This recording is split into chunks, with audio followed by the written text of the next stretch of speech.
Okay. Yeah.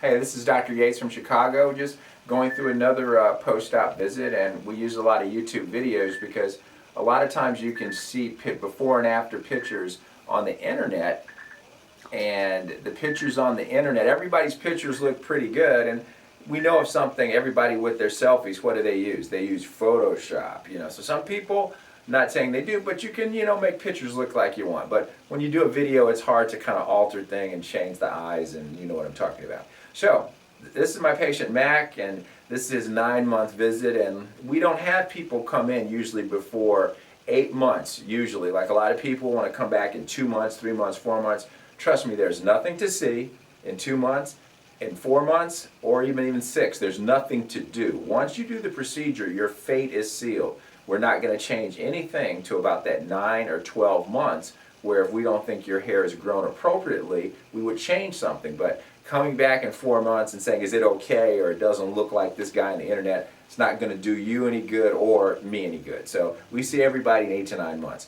So, long story short, Mac is back for his 9-month appointment, and we did about 2,500 grafts to the frontal area. The front is, of course, from here to about here. Now, Mac, this is all, I'm going to just comb some of your hair. So this is the hair that we did on him. Here's the frontal area from about here, This is about 8 centimeters from the glabella, maybe a little less, between 7.5 and 8, up to this mid-scalp here.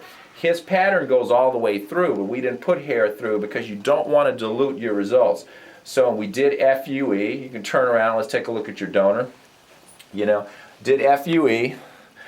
And I know when people comb through and they do this for the scar, you can't see the scar, but for FUE, you can't see anything. So, it looks perfect. He's styling it appropriately. The top is longer, the sides are shorter. A lot of people come in and they still keep their sides big like Bozo, and they keep the top shorter, and that's not the way to do it. You always want to, give the illusion of more density on the top and kind of crop your sides. So, Mac, I know I've talked a lot, but have your friends said anything about your hair, or what do you think?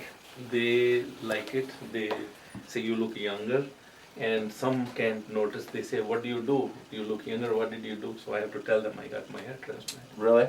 You don't try to trick them and say you took a B12 shot or something? No. No? No. Mac's an honest man. I would say, I had a B12 shot or something like that.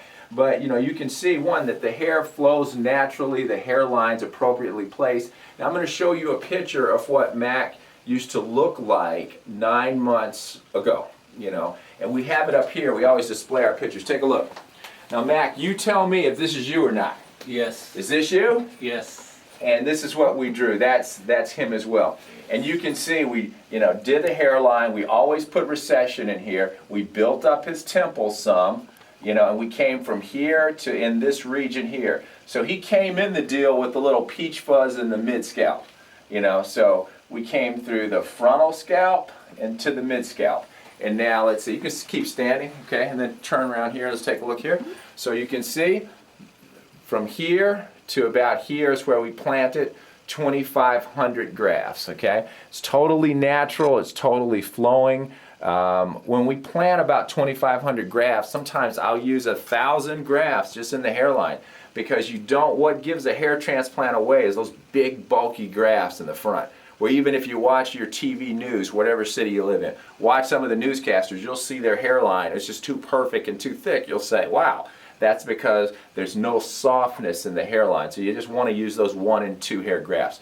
So tell me about the pain, because you said you had some friends that had what we call the strip procedure. And tell me about post-op. Did you have a lot of pain, or what did your friends go through? I didn't have any pain. I actually, next day when I went out, I took only one Advil, and there was no pain at all. So I didn't take any painkillers. But my friend who did that strip, he was in pain for 5-6 days, and he was bleeding also. He had a lot of issues. Right. So, as we know, we don't do the strip here. We're not anti-strip. We just don't do it because we do FUE. And we always feel that, we can get a great result from FUE, and we're going to do some more. Actually, now that, Mac sees what a great result, he wants to build the temples out a little bit more, add some density here, and we might use some of this great beard hair as well. So we'll probably, you know, take some more donor, build up the back, use some of this beard hair as filler to add density in here. So easily, he did 2,500 grafts before. I'm saying easily we can do another 2,000, 2,500 grafts to give him even better results. So is this procedure something you'd recommend to a friend, or?